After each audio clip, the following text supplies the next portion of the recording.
ప్రతి విశ్వాసి ఎదుర్కొనే గొప్ప పోరాటాల్లో ఒకటి దేవుని యొక్క స్వరం మరియు శత్రువు యొక్క గందరగోళం. వీటి మధ్య స్వరాల యుద్ధం జరుగుతుంది.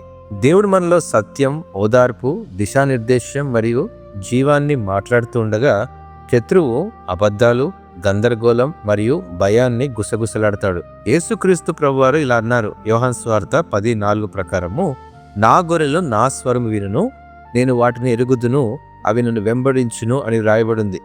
దేవుని స్వరం ఎల్లప్పుడూ శాంతికి, స్పష్టతకు మరియు విధేయతకు దారితీస్తుంది. ఆయన మనల్ని సరిదిద్దినప్పుడు కూడా ఆయన స్వరం నిరీక్షణ అందిస్తుంది, నిందను కాదు. ఆయన మాటలు మిమ్మల్ని ముందుకు నడిపిస్తాయి, స్థిరపరుస్తాయి మరియు క్రీస్తులో మీరు ఎవరనేది మీకు గుర్తు చేస్తాయి. మరోవైపు శత్రువు మన సహోదరుల మీద నేరము మోపవాడైనటువంటి అపవాది అని వ్రాయబడింది ప్రకటన 12:10లో. అపవాది దేవుని ప్రేమను, మీ గుర్తింపును మరియు మీ భవిష్యత్తును అనుమానించేలా చేయడానికి రూపొందించబడిన అబద్ధాలను మాట్లాడతాడు. దేవుడు మీరు విమోచింపబడ్డారు అని చెప్పినప్పుడు అపవాది మీరు క్షమించబడలేదు అని అంటాడు. దేవుడు నేను మిమ్మల్ని బలపరుస్తాను అని చెప్పినప్పుడు అపవాది మీరు విఫలమవుతారు అని అంటాడు. దేవుడు ఎన్నడూ విడువను అని వాగ్దానం చేసినప్పుడు అపవాది అంటాడు మీరు ఒంటరిగా ఉన్నారని గుర్తు చేస్తాడు. సాతాను చెప్పే ప్రతి అబద్ధం లేఖనములోని ఒక వాగ్దానానికి విరుద్ధంగా ఉంటుంది.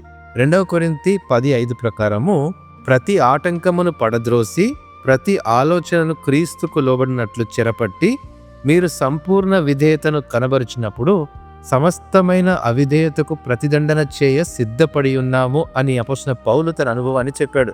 నేతులారా, ఈరోజు ధైర్యం తెచ్చుకోండి. మీ లోపల పరిశుద్ధాత్మ ఉన్నాడు. ఆయన దేవుని స్వరానికి మరియు శత్రువు యొక్క అల్లరికి మధ్య తేడాను గుర్తించడానికి మీకు బోధిస్తాడు. భయం మాట్లాడినప్పుడు దాన్ని విశ్వాసంతో మౌనం చేయండి. అపవాదం నిందించినప్పుడు దయతో సమాధానం చెప్పండి. చీకటి అబద్ధాలు చెప్పినప్పుడు దేవుని వాక్యపు వెలుగులో ప్రతిస్పందించండి. మీరు ఆయన స్వరాన్ని ఎంత ఎక్కువగా వింటే ప్రతి అబద్ధాన్ని తిరస్కరించడం అంత సులభం అవుతుంది. ధైర్యంగా నడవండి, ఎందుకంటే మీ కాపరి మాట్లాడుతున్నాడు. ప్రతిరోజు మిమ్మల్ని నడిపిస్తున్నాడు, రక్షిస్తున్నాడు మరియు మీ విజయానికి మార్గనిర్దేశం చేస్తున్నాడు. ఇట్టి మాటలను దేవుడు ఆశీర్వదించుగాక. ఆమేన్.